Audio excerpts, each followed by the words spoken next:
अब मैं इन 7 दिनों में अपनी मुक्ति का उपाय करूंगा। सब साधु संतों सबको बुलाया, बोला हमें कोई मुक्ति का उपाय बताओ कि मोक्ष कैसे मिले, जल्दी मरने वाले की मुक्ति का क्या उपाय है, जल्दी मरने वाले को क्या करना चाहिए। सबने कहा महाराज अब हम तो जानते नहीं। सब साधु, देखो श्रृंगी ऋषि ने ऐसा सब दे दिया, राजा परीक्षित जैसा राजा चला जाएगा। परीक्षित ने अपने बेटे का अपने हाथों से रास्ते लग कर दिया और बोला अब हमें भगवान का स्मरण करने दो भाई।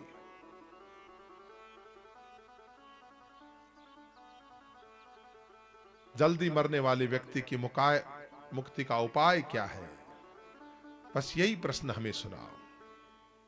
कहते हैं शौनक आदि सभी ऋषि वहां पे आए हैं। उनके बीच में भगवान की कृपा से सुखदेव जी महाराज, जो कहीं आते जाते नहीं, लेकिन सुखदेव जी महाराज पधारे हैं। और सुखदेव जी महाराज कहते हैं राजन, अगर मन को जीतना है पहले आसन जीतो। हमारी योग की परंपरा में भी कहते हैं आसन डीठ आहार डीठ जे निद्रा डीठ होय, गोरख कहेर बाल का बुमरे न बूढ़ो होय। जिसने आसन को जीत लिया है, जिसने अपने मन को जीत लिया है, श्वास श्वास पर कृष्ण भजी वृथा श्वास जन खोय, ना जाने या श्वास को फिर आना होय कि न होय। सारी सृष्टि की रचना बजाते हैं। नागसेन निज नाम ते नीरज प्रकट नबीन, अज नीरज ते उदित बो थल विचित्रता कीन, धर उरग नेम पथ में पियाल जल में जमाए कूरम कयाल, चौ दिशाचार दुर्गपाल धार दिए शेष नाग सिर टेक भार, ऊपर बनाए तिनके विभाग के सप्त द्वीप सुंदर सुजाग, कि सप्त द्वीप नवखंड फेर, तापर धराय पर्वत सुमेर, तापर बसाए बैंकुंठ धाम, उत्तम आवास सुंदर मुकाम, जहीं बरनपुरी के महर आप, तह धर्म करत साचो निसाप, बनराय वृक्ष 18 भार, सही समद रचे सातो समार, 999 नदी निधान, नाला अनंत नहीं प्रमाण, 68 बनाय तीर्थ मुकाम, तई सप्तपुरी और 4 धाम, 99 करोड़ खेड़ा सुताप, 50 करोड़ पृथ्वी समाप, यही भांति द्वीप सातो बनाए, दिए 7 समद आटा लगाए, तजबीज काम विश्वास 20, हिकमत 1000 हुंदर 36, या विधि से रचना करी बांध सकल विस्तार, पुत्र भय निज ब्रह्म के 88,000। 4 वेदों की 1131 शाखा हुई, सारी सृष्टि की रचना सुनाई है। ऐसा हमारा दूसरा स्कंद के अंदर जो है वो पूरी चर्चा आती है। और उसके बाद में कहते हैं कि जब सबसे पहला कोई मनुष्य बना तो सबसे पहले मनुष्य के रूप में भगवान मनु और शत्रुपा हुए हैं। श्याम मनु और शत्रुपा। श्याम मनु और शत्रुपा के 2 बेटे और 3 बेटियां हुई। प्रथम पुरुष के रूप में मनु और शत्रुपा, उनके 2 बेटे हुए, 3 बेटियां हुई, पर्यायवर्त और उतानपात। और भाई आहुति, देवहुति और प्रसूति। आइए हम बात करते हैं देवहुति की। देवहुति का विवाह कर्दम ऋषि के साथ हुआ। बाबा जी के मन में एक बार आ गई कि भगवान क्या ये आपकी भक्ति करे, साधु बने तो खाली बाबा जी बनना पड़ता है या कोई व्यक्ति भोग के लिए भी साधना कर सकता है? मेरी भी शादी हो जाए, दुआ करो सब मिलके। अब बाबा जी बूढ़े तो हैं, लेकिन मन में भाव पैदा हुआ कि क्या भगवान की भक्ति करने से शादी भी होती है क्या? तो भक्ति तो कर रहे हैं, लेकिन भक्ति का हेतु क्या है कि बुढ़ापे में मेरी भी शादी हो जाए।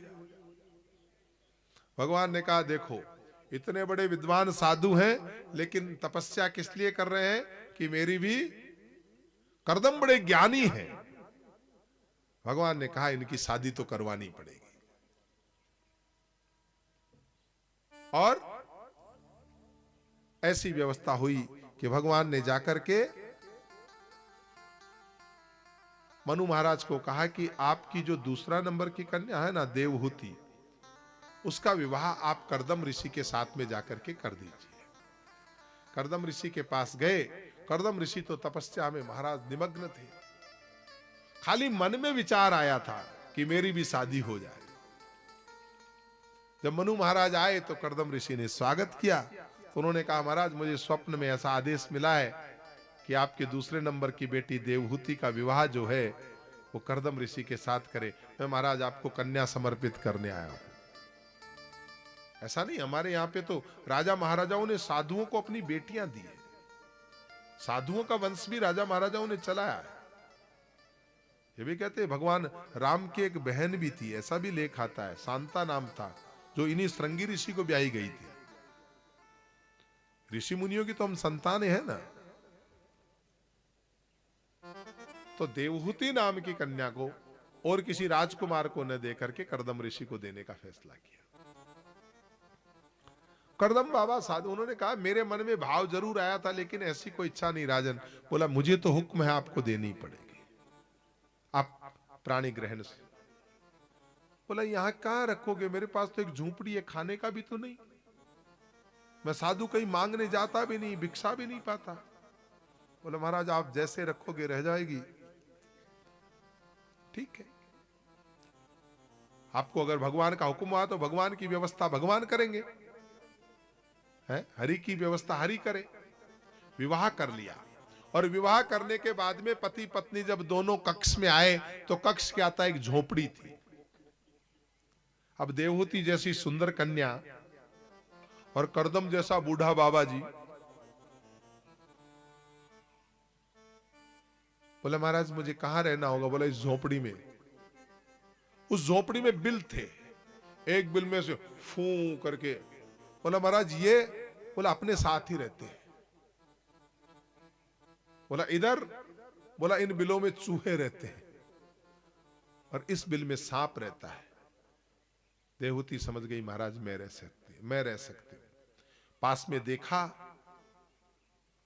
गाय और शेर एक घाट पानी पीते हैं, चूहा, मेंढक और सर्प एक ही बिल में रहते हैं, लेकिन किसी को कोई डर नहीं है, क्योंकि संत जहां रहते हैं वहां प्रेम रहता है, वहां किसी से दुश्मनी हो ही नहीं सकती।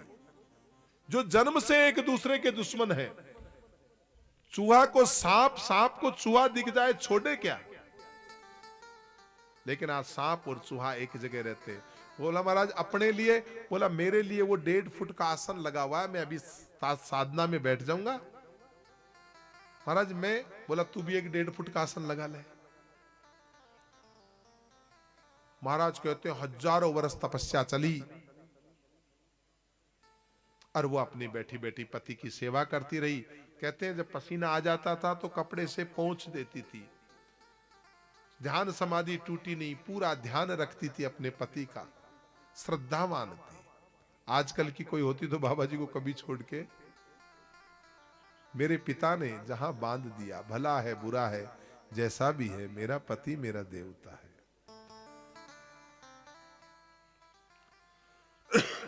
कई वर्षों बाद जब समाधि टूटी तो पूछा कि अरे बुढ़िया तुम कौन हो, क्योंकि अब तो बुढ़िया हो गई थी ना। बुढ़िया तुम कौन हो। बोला मैं महाराज बुढ़िया आपकी पत्नी हूं। बोला अरे तुम अभी तक यही हो, कहीं गई नहीं। बोला महाराज आपको छोड़ के कहां जाती। अरे तुमने मेरे लिए इतने सितम सहे, आओ मैं साधुता का चमत्कार दिखाता हूं, मेरे साथ आओ, इस सरोवर में स्नान करो। वो बिंदु सरोवर है। बिंदु सरोवर में जो ही स्नान किया, कर्दम 20 वर्ष के जवान और वो 16 वर्ष की युवती हो गई। कहते हैं उसी बिंदु सरोवर के पास एक महल बना, वहां उन्होंने काफी समय विहार किया, लेकिन एक शर्त के साथ। क्योंकि कहते हैं उन्होंने एक शर्त भगवान से रखी थी तपस्या में, शादी तो कर लूंगा लेकिन बेटा तुम्हें बनना पड़ेगा। भगवान ने कहा मुझे मंजूर है। पर बेटा तुम बनोगे तो भी मेरी शर्त है, जो ही तुम बेटा बन के आओगे उसी दिन मैं चला जाऊंगा। बोला मुझे मंजूर है। कहते हैं भगवान ने कहा तू जाएगा तो जब ना, जब मैं आऊंगा। देवहूति के भगवान ने बेटा होने नहीं दिया, बल्कि 9 कन्याएं हुई। देवहूति के 9 कन्याएं हुई, और वो 9 की 9 कन्याओं का वंश चला महाराज। वो 9 की 9 कन्याएं हुई।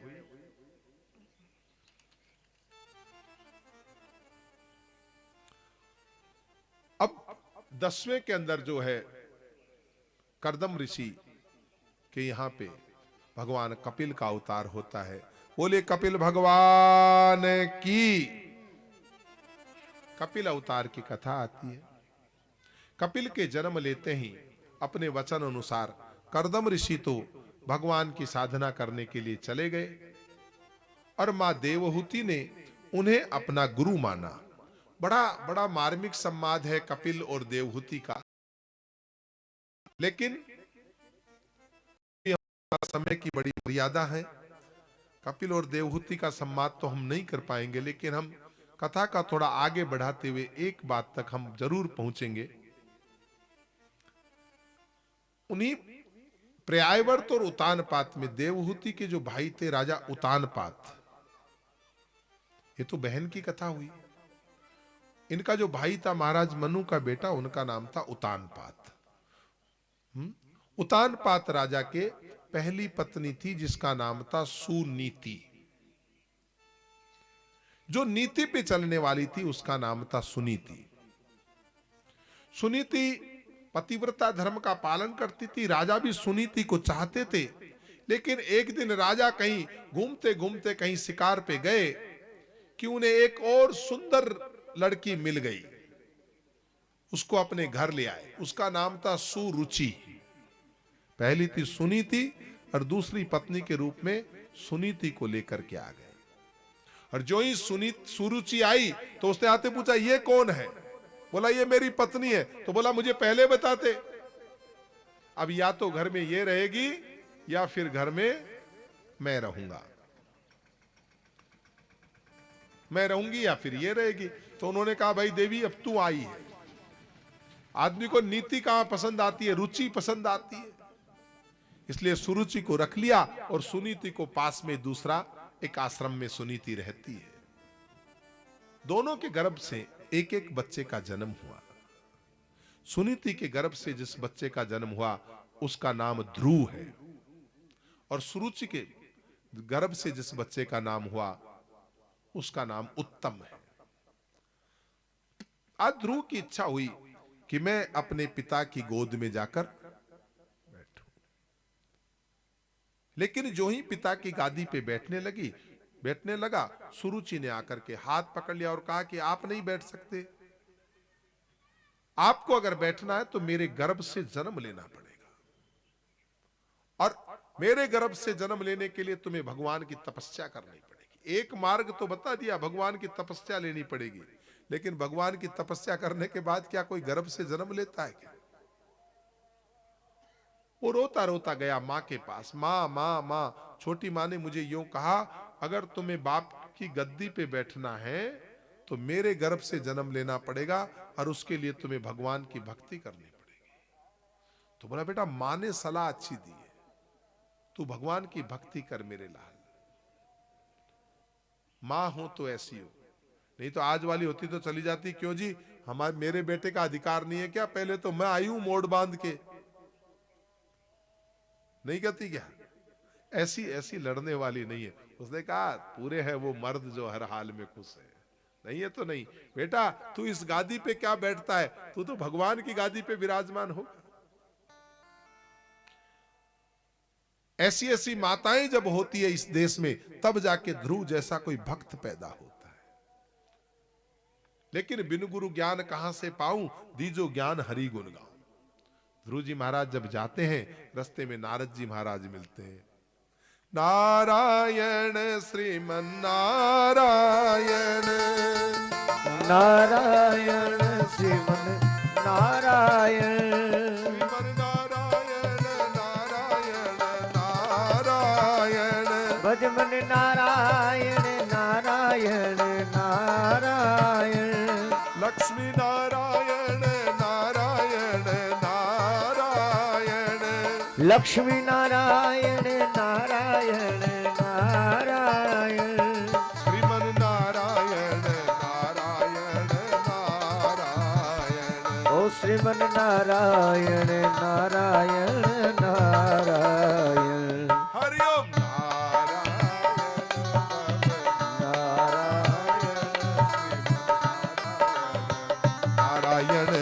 नारायण श्रीमन नारायण भजमन नारायण श्रीमन नारायण नारायण नारायण द्वार दया का जब तू खोले तो पंचम स्वर में गूंगा बोले। 5 साल की उम्र है लेकिन गुरु महाराज की कृपा हो जाए तो क्या करे।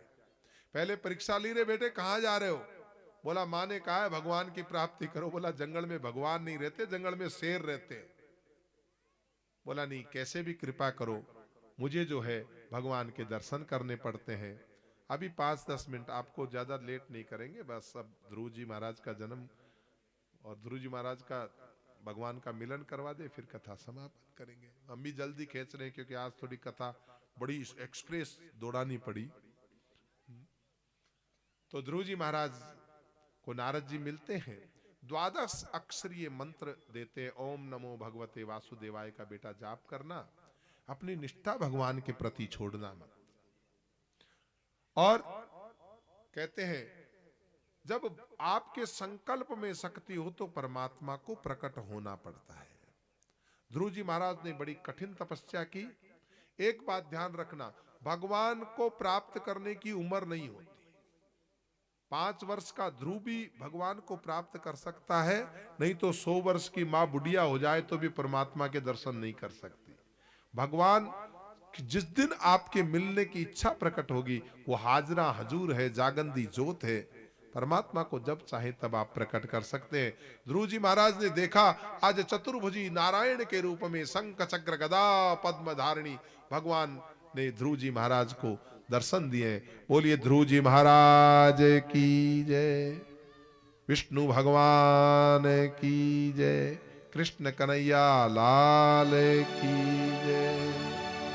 ध्रुव जी महाराज कहते हैं मैं आपकी प्रार्थना कैसे करूं, मुझे तो कुछ आता भी नहीं। उस समय भगवान ने अपना शंख जो है वो ध्रुव जी महाराज को स्पर्श कराया है, और जो ही ध्रुव जी महाराज को शंख स्पर्श कराया है, ध्रुव जी महाराज ने बड़ी सुंदर वंदना की है। और उसके बाद भगवान से कहा कि भगवान अब तो मुझे आप सायुज्य मुक्ति प्राप्त कर दीजिए, सारूप्य मुक्ति प्राप्त कीजिए। भगवान ने कहा न सायुज्य न सारूप्य, जिस मिशन के लिए तुमने साधना की है पहले वो करो। तुम्हारे मन में तो राजपद की इच्छा थी, यहां आए क्यों थे? गादी बैठने के लिए, तो जाओ गादी बैठो। कहते वापस आए महाराज उतानपाद ने, दोनों माताओं ने स्वागत किया ध्रुव जी महाराज का, और ध्रुव जी महाराज को उतानपाद राजा ने अपनी गादी संभलाई, स्वयं भगवान की भक्ति करने के लिए चले गए। एक बार यक्षों के साथ में उत्तम का बड़ा युद्ध हुआ, और कहते हैं उस युद्ध में उत्तम मारा गया, जिसका बैर लेने के लिए ध्रुव जी महाराज ने यक्षों पे बड़ी चढ़ाई की। उसके बाद में मनु महाराज ने आकर के ज्ञान दिया, तब ध्रुव जी महाराज शांत हुए, और ध्रुव जी महाराज को भगवान ने आज भी अटल स्थिति प्रदान की ध्रुव तारे के रूप में। जो कृपा भगवान ने ध्रुव जी पे की वो हमारे ऊपर भी करे, हमारे बच्चों के हृदय में भी भगवान करें, परमात्मा के प्रति श्रद्धा पैदा हो। अब सभी लोग जो कथा में आए हैं, अभी कथा का दूसरा दिन है। एक तो आज की अपन सूचना यह है, जिन लोगों के घरों में टाटा स्काई या एयरटेल लगा हुआ है वो लोग अपने घर में, जिनके घर पे यूट्यूब है वो यूट्यूब पे भी देख पाएंगे कल से। बाकी आज रात को 9 बजे से 10 बजे ये सुभारती टीवी वाले जो हमारे आए हुए हैं मेरठ से, तो सुभारती टीवी के माध्यम से इस कथा का 1 घंटे रोज प्रसारण रात्रि 9 बजे से 10 बजे तक होगा, जब तक ये महीने तक। एक दिन की कथा करीबन 4 घंटे की है, तो 4 दिन करीबन कथा चलेगी। तो ऐसे हमारी कथा अभी चलती रहेगी। अभी कल वाली कथा आएगी, तो ये आप उस कथा को जरूर देखें। दूसरी बात, ये कथा हमारी सभी के सहयोग से, भगवान भरोसे से चल रही है, इसलिए इसके प्रचार प्रसार के आप खुद ही सहयोगी बने। हर व्यक्ति ये समझे कि ये कथा का आयोजन मैं ही करवा रहा हूं। और इस कथा में जो कल भी कुछ लोग पूजा में आए थे, आज भी पुनः एक ये निवेदन रहेगा कि समय पे 11:30 बजे आप पूजा के लिए आ जाएं, तो 4:30 बजे तक हम कथाओं को क्योंकि कथाओं को जब तेज गति के साथ करते हैं तो वो भाव नहीं रहता। गाड़ी पहुंचा तो देते हैं, लेकिन थोड़ा उन पे विराम करते करते जाए ना, हर स्टेशन पे गाड़ी रुकती जाए तो थोड़ा आनंद आता है। कल भी कथा में हमारे यहाँ पे हमारे गोपाल जी शर्मा, हमारे कैलाश जी, स्वर्णकार धूपड़ जी, गोपी किशन जी, जो हमारे गायत्री परिवार से, कल उनका बड़ी अच्छी सेवाएं रही।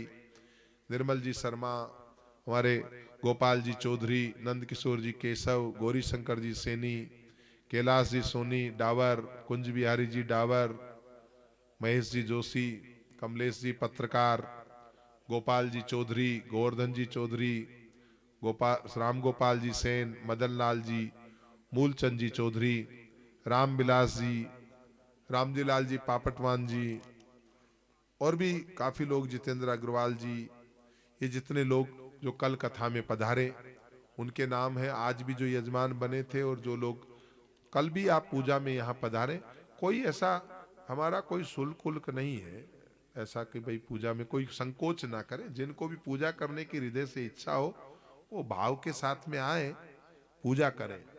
और अपने यहाँ कथा करवानी चाहिए, ये तो आपका ध्येय है, लेकिन ये समझो कि ये कथा मैं ही करवा रही हूँ, ये कथा हमारी तरफ से हो रही है। क्योंकि सामूहिक कथा का लाभ सब लोग ले सकते हैं। किसी के द्वारा आयोजित कथा हो तो हम केवल सुनने का ही लाभ लेते हैं, लेकिन जब सामूहिक कथा होती है तो हमारे सबके हिस्सेदारी से जब कथा होती है तो सबको ये समझना चाहिए ये कथा हम करवा रहे हैं, इसलिए आपकी जिम्मेवारी और भी बढ़ जाती है। अपनी कथा समझ करके सब व्यक्ति ये समझे कि हम यजमान हैं इस कथा के, और हमें इस कथा को जितना हम आगे बढ़ा सकते हैं अपनी तरफ से निमंत्रण भी दें, अपने रिश्तेदारों को भी बुलाएं, सबको बुलाएं कि हमारी तरफ से है ये कथा, आप कह सकते हैं। तो कथा में और संख्या बढ़े। और देखिए पूरा कितने देश देखेंगे इतने टीवी के माध्यम से।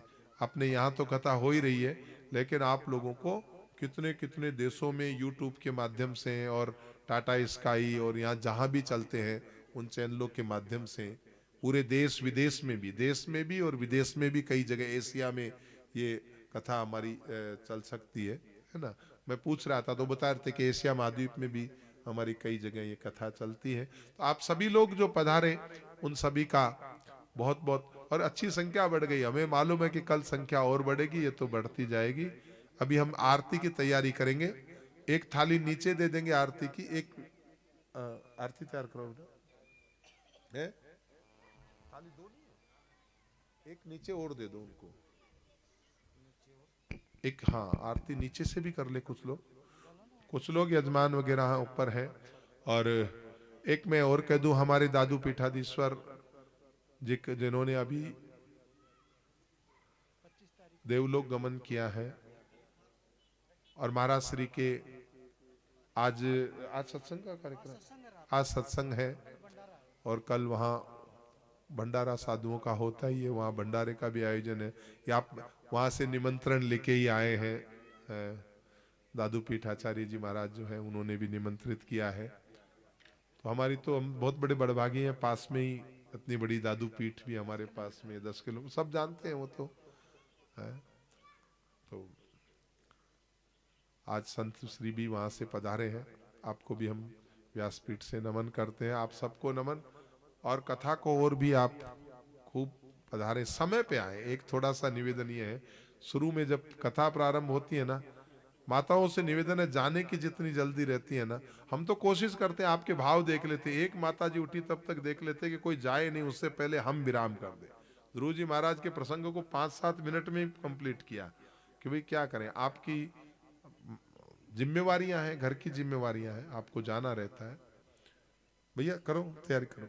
कर्पूर गौरम करुणा, आरती के लिए कुछ सभी लोग खड़े आ जाए जाइए। जोड़े, वो जो सुबह पूजा की थी सोनी जी, उनके या बाकी के भी जो जोड़ा आना चाहिए नीचे से कर ले, बाकी लोग आरती की थाली नीचे भी आ रही है, और एक दो जोड़े कुछ लोग जो हैं वो ऊपर आ जाए। आरती कुंज बिहारी की, गिरिधर कृष्ण मुरारी की। आरती कुंज बिहारी की, श्री गिरिधर कृष्ण मुरारी की। आरती कुंज बिहारी की, गिरिधर कृष्ण मुरारी की। आरती कुंज बिहारी की, श्री गिरिधर कृष्ण मुरारी की।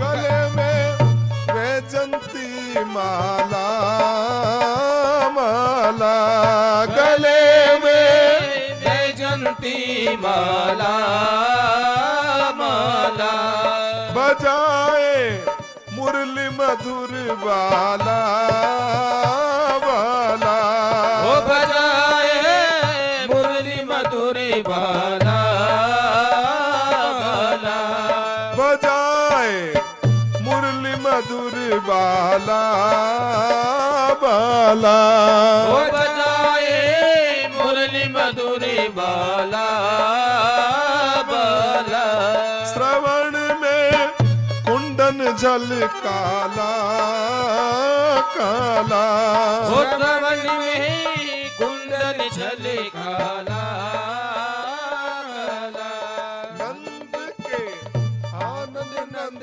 लाला, लाला ओ नंद के आनंद नंद लाला, लाला गगन सम अंग कांति काली, काली ओ गगन समी अंधकांति काली, काली राधिका चमक रही आली, आली ओ राधिका चमक रही आली, आली लतन में ढाढे बन माली, माली रतन में ओ घारे बने वाली, वाली भ्रमर सी अलक कस्तूरी तिलक, चंद्र सी झलक ललित छवि श्यामा प्यारी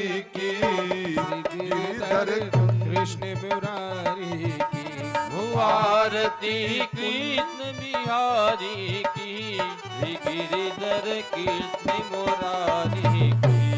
कनकमय मोर मुकुट बिल से, बिल से कनक में मोर मुकुट बिल से, बिल से देवता दर्शन को तरसे, तरसे ओ देवता दर्शन को तरसे, ओ तरसे गगन सो सुमन राशि बरसे, बरसे गगन सो ओ सुमन राशि बरसे, बरसे बजे मुरचंग मधुर मृदंग, ग्वालिन संग अतुल रति गोप कुमारी की। गिरिधर कृष्ण मुरारी की, आरती कृष्ण बिहारी की, श्री गिरिधर कृष्ण मुरारी की।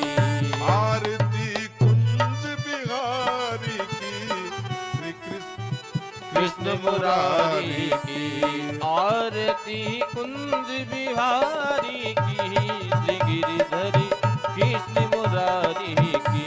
जहाँ ते प्रकट भई गंगा, गंगा हो जहाँ से प्रगट बही गंगा, गंगा सकल मन हारण श्री गंगा, गंगा सकल बड़ी हरि श्री गंगा, गंगा स्मरणते होई मोह भंगा, भंगा शरण से होई मोह भंगा,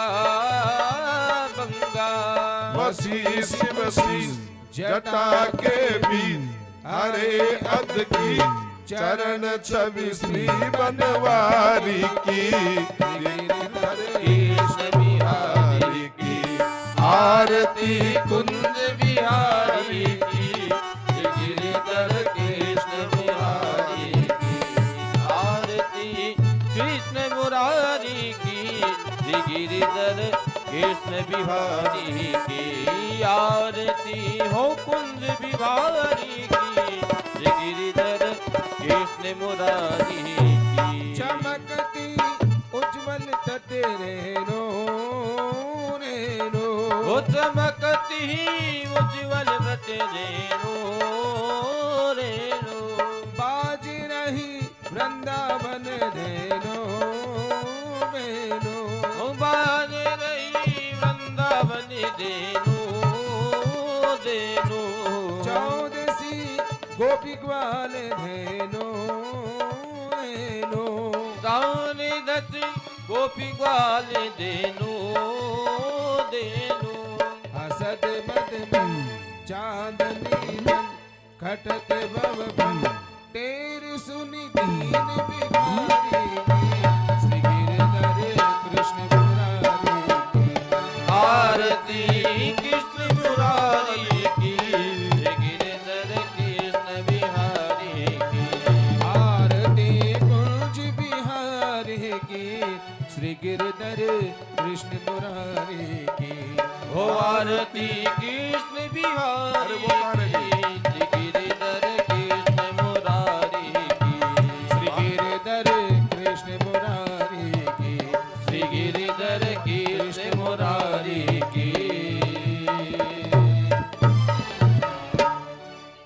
ओम देव हो शांतिरंतरिक्ष गुण शांति ही पृथ्वी शांतिरापः शांतिरोकदयः शांति ही वनस्पतयः शांति विश्वे देवाः शांति ब्रह्म शांति ही सर्वगुण शांति भी शांति देव शांति भी समा शांति रेदिः चारे कंचन थार कपूर गुछाई आरती करते अंजना माई जो हनुमान की आरती गावे बस बैकुंठ परम पद पावे लंका विध्वंस के और दुराई तुलसीदास स्वामी आरती गाई आरती कीजे हनुमान लला की दुष्ट दलन रघुनाथ भला की उधर दंड छोड़ो ओम जल शीतलीकरण ओम जो शांतिरंतरिक्षं शांति पृथ्वी शांतिराप शांति रोगदय शांति भय भगवान ने दिखा दिया आरती दिखा दे भगवान ने और फिर सब लोग आरती जाओ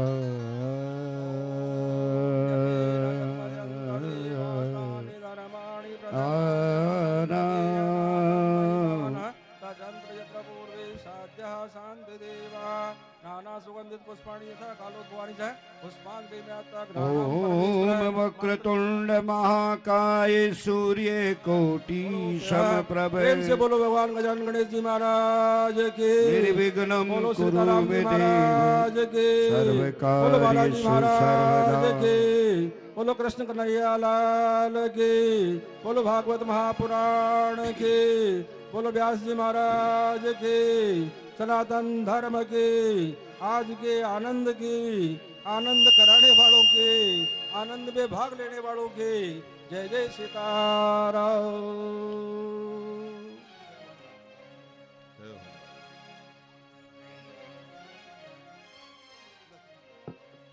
गजाननं भूतगणाधिसेवितं कपीथजम्बू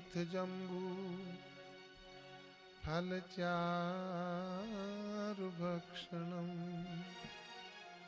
उमासुतं शोकविनाशकारकं नमामि विघ्नेश्वरपादपङ्कजम्।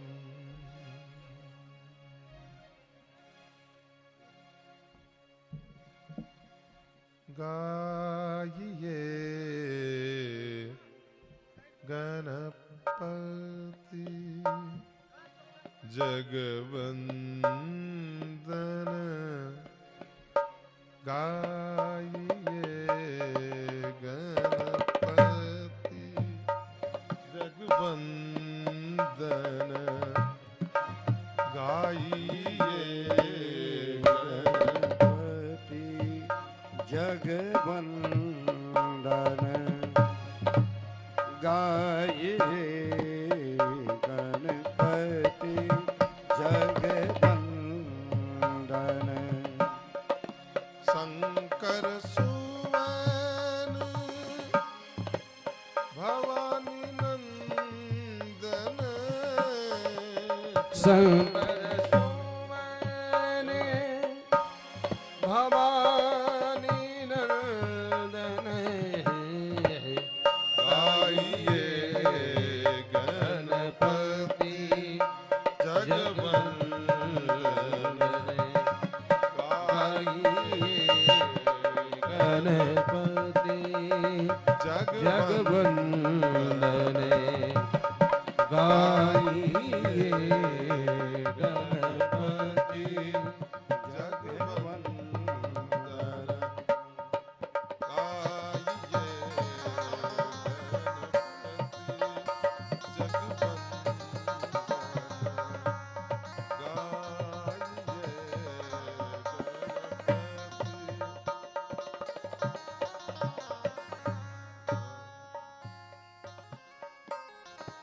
सिद्धि सदन गज वदन विनायक,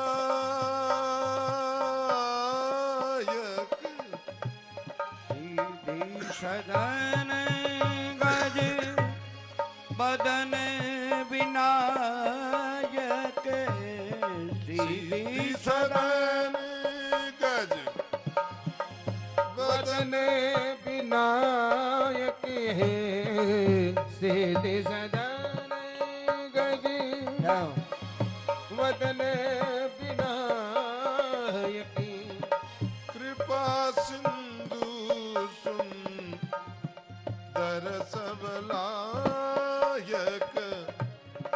गाइए गणपति जगवंदन, गाइए गणपति जगवंदन, गाइए गणपति जगवंदन, गाइए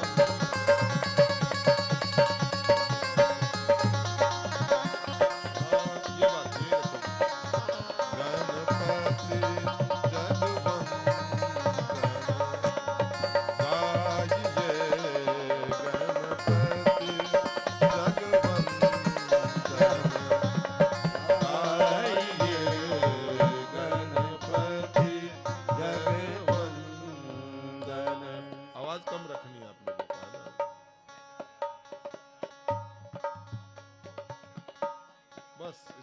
यहीं रखना।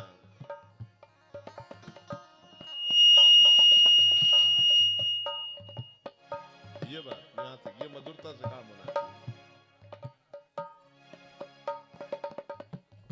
गाइए गणपति जगवंदन, मोदक प्रिय मुद मंगल दाता, मोदक प्रिय मुद मंगल दाता, विद्या वारिधि बुद्धि विदाता, गाइए गणपति जगवंदन श्री गाइए गणपति जगवंदन गाइए गणपति जगवंदन।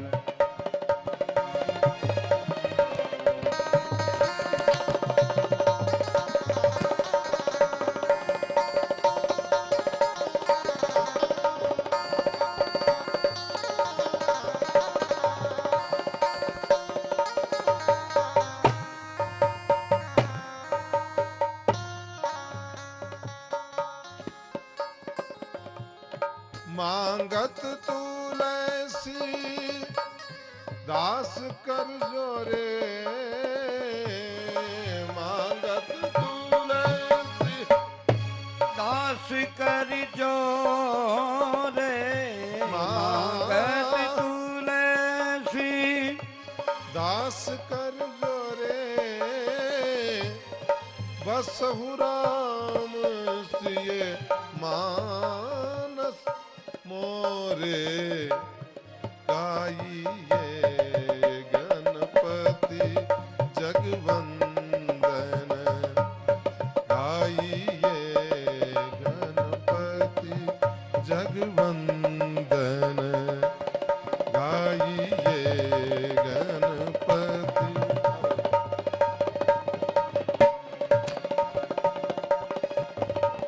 गणपति जगवंदन गाइए गणपति जगवंदन गाइए गणपति।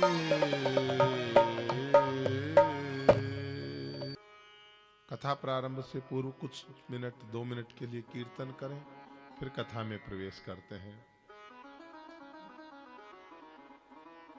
श्री कृष्ण गोविंद हरे मुरारी हे नाथ नारायण वासुदेवा। श्री कृष्ण गोविंद हरे मुरारी हे नाथ नारायण वासुदेवा। श्री नहीं मैंने चेंज कर दी। इंद हरे मुरारी हे नाथ नारायण वासुदेवा। श्री कृष्ण गोविंद हरे मुरारी हे नाथ नारायण वासुदेवा। हे नाथ नारायण वासुदेवा। हे नाथ नारायण वासुदेवा। हे नाथ नारायण वासुदेवा। श्री कृष्ण गोविंद हरे मुरारी हे नाथ नारायण वासुदेवा। श्री कृष्ण गोविंद हरे मुरारी हे नाथ नारायण वासुदेवा।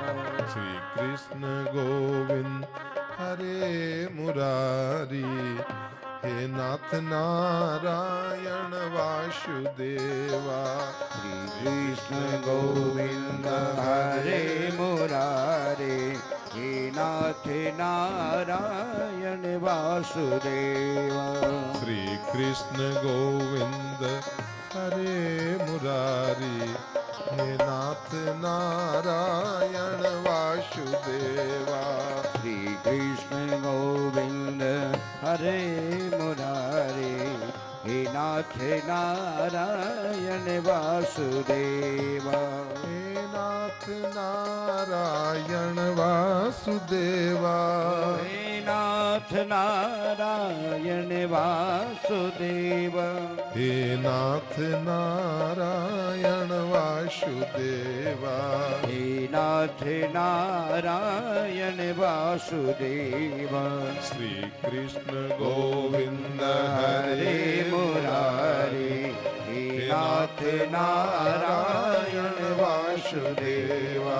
श्री कृष्ण गोविंद हरे मुरारी नाथ नारायण वासुदेवा।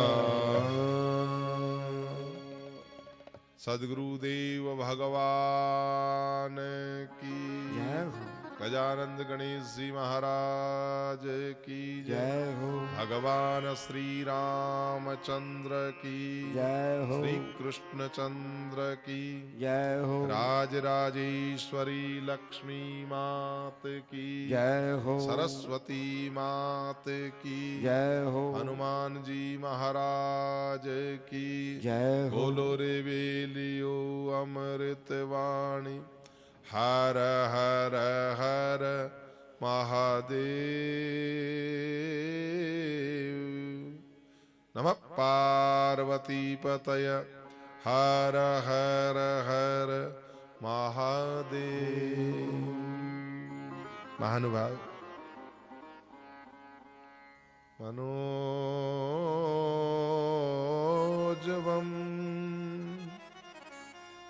मारुततुल्यवेगं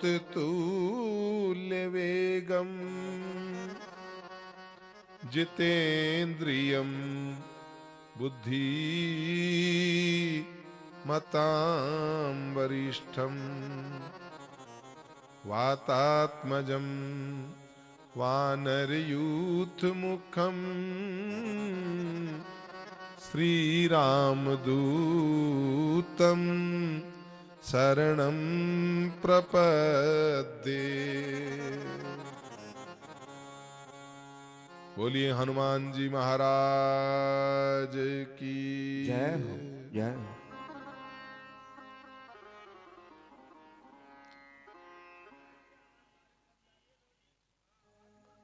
बाहर का स्पीकर जो बाहर वाले हैं उनकी आवाज बढ़ा दो। हाँ बढ़ा रहे हैं। कॉलोनी की स्पीकर्स की थोड़ी बढ़ा दो। आइए भगवान की कथा में प्रवेश करते हैं। कल हमने कथा में सुना था कि मनु महाराज के 2 पुत्र और 3 पुत्रियां हुई। उतानपात, पर्यायवर्त और भाई आहुति, देवहूति और प्रसूति। देवहूति के कपिल भगवान का अवतार हुआ, उसकी चर्चा हमने सुनी। राजा उतानपात के राजा ध्रुव हुए, जो भगवान के बहुत बड़े भक्त हुए और अटल पदवी में विराजमान हुए। आज भी उन्हें ध्रुव तारे के रूप में हम जानते हैं। वंशावली चल ही रही थी कि राजा परीक्षित ने पूछा कि महाराज उतानपात का वंश बता दिया, देवहूति जी का वंश बता दिया, उतानपात के जो भाई थे प्रियव्रत, उनका तो आपने नहीं बताया। प्रियव्रत का वंश की भी तो चर्चा करें।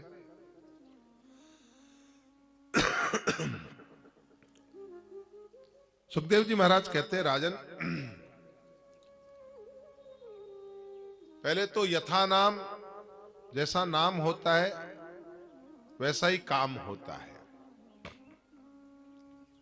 मनु महाराज ने दूसरे व्यक्ति का नाम रखा, दूसरा बेटे का नाम रखा प्रियव्रत। प्रियव्रत का मतलब होता है जीवन में कोई ऐसा नियम ले ले, ऐसा कोई व्रत धारण कर ले जो अच्छा हो, अच्छा लगे नहीं, जो जीवन को अच्छाई प्रदान कर सके। सच पूछो तो प्रियव्रत वो है जिसने अपने जीवन के लिए कोई सुंदर प्रतिज्ञा की हो। हम लोग जो उपवास करते हैं ना, एकादशी का व्रत है, आज द्वादशी का व्रत है, त्रयोदशी का व्रत है, फिर कल जैसे अमावस्या है, ये प्रिय व्रत है। जरूरी नहीं कि भूखे रहने का ही व्रत हो। ये भी बोल दे कि आज मैं झूठ नहीं बोलूंगा, आज का दिन मैं झूठ नहीं बोलूंगा, सत्य बोलूंगा, तो व्यक्ति सत्यव्रत भी हो सकता है। खाली खाने का ही भूखा रहे वो नहीं, आज मैं सदाचार का पालन करूंगा, यह भी एक व्रत होता है। तो कहने का मतलब है महाराज, जीवन में कोई न कोई ऐसा व्रत जरूर लेना चाहिए। और मनु महाराज के जो दूसरे पुत्र हैं प्रियव्रत, उन्होंने मन में एक व्रत ले लिया, एक संकल्प लिया, और संकल्प ऐसा लिया, बहुत बड़ी कथा है, कि मैं दुनिया में अंधेरा होने ही नहीं दूंगा, मैं रात और दिन ही नहीं होने दूंगा, हमेशा उजाला ही रहना चाहिए। और यहां तक कि इस व्रत का पालन करने में उनकी सूर्य भगवान से भी ठन गई, उनकी सूर्य भगवान से भी ठन गई। सूर्य के समान महाराज प्रियव्रत ने एक दूसरा रथ तैयार कर लिया। उन्हीं प्रियव्रत के बेटे अग्निद्र हुए, अग्निद्र के बेटे नाभि हुए, और नाभि के बेटे ऋषभदेव हुए। जैसे अपने यहां 24 अवतार होते हैं ना, वैसे हमारे जो जैन मतावलंबी हैं, उनके यहां 24 तीर्थंकर होते हैं।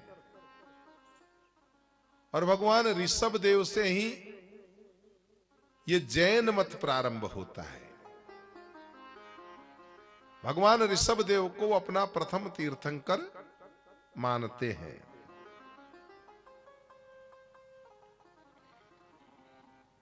थोड़ा सा पूजा पद्धति अलग है, बाकी है तो वही सनातन का एक हिस्सा ही है। जैन संस्कृति के जो आचार्य हैं, उनमें ऋषभदेव जी महाराज प्रथम तीर्थंकर हैं। ऋषभदेव जी महाराज पूरे संसार के सम्राट थे, किसी एक भूभाग के नहीं, केवल मात्र भारत भूमि के ही नहीं, बल्कि पूरे विश्व के सम्राट थे। पूरे 7 द्वीपों में ऋषभदेव जी का साम्राज्य था। एक दिन ऋषभदेव जी ने देखा, अब क्या अर्जित करें, अब जब पूरे संसार पे ही मेरा राज हो गया, अब तो कुछ अर्जित करने जैसा शेष बचा नहीं। अपने बेटों को पास में बुलाया और उन्हें कहा कि देखो, इतना सब कुछ अर्जित करने के बाद भी व्यक्ति अगर संतुष्ट न हो, आदमी कभी संतुष्ट नहीं होता भाई। लाभ बढ़ता है ना, तो लाभ के साथ साथ में लोभ बढ़ता है। जो जो लाभ बढ़ता है, त्यों त्यों लोभ बढ़ता है। जब तक लाभ नहीं रहता, तब तक लोभ नहीं रहता, और जो ही लाभ होता है, लोभ प्रारंभ हो जाता है। हम सारे दिन जाते हैं, कोई ऑफिस में जाता है, कोई फैक्ट्री में जाता है, कोई अपने घर में काम करने जाता है। आपके पास इतना के लिए, लेकिन सच बताओ, भगवान को देने के लिए कितना समय है? सत्संग कितनी समय करते हो? आपसे नहीं होता तो धार्मिक चैनल चलते हैं, तो उनके ऊपर आप कितनी देर सत्संग बैठ करके सुनते हो? आजकल तो ऐसी व्यवस्था भी है। हम भी जो कथा कर रहे हैं, वो सुभारती चैनल के माध्यम से भी आपको रात को रोज 9 से 10 बजे सुनने को मिलेगी। आजकल तो इतने चैनल है महाराज कि जब चाहो खोलो, भागवत सुनना चाहते हो या प्रवचन सुनना चाहते हो या कथा सुनना चाहते हो, तैयार। लेकिन नियम से सुने, मनोरंजन की दृष्टि से नहीं। टीवी चल रहा है और आप खाना बना रहे हो तो वो कथा नहीं। कथा सुनना है तो इसका मतलब फिर और कोई काम न करें, वही तो। क्या पूरी संसारी को इतना समय दिया, भगवान के लिए 1 घंटा शांति से हम नहीं बैठ सकते क्या?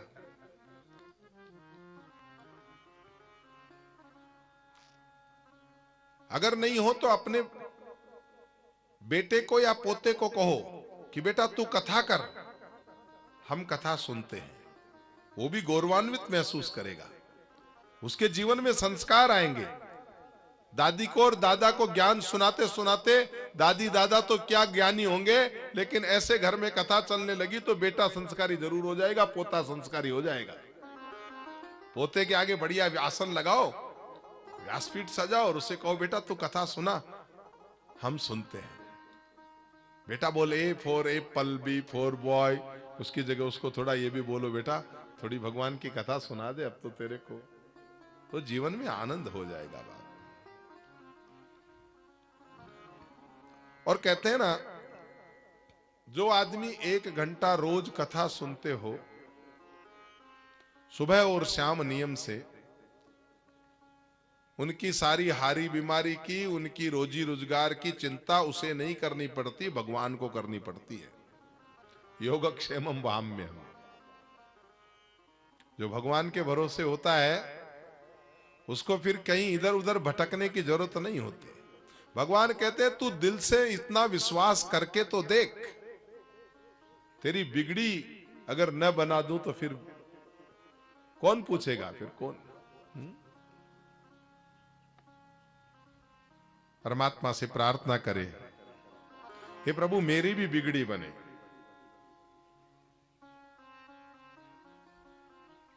दशा मुझ दीन की भगवान संभालोगे तो क्या होगा।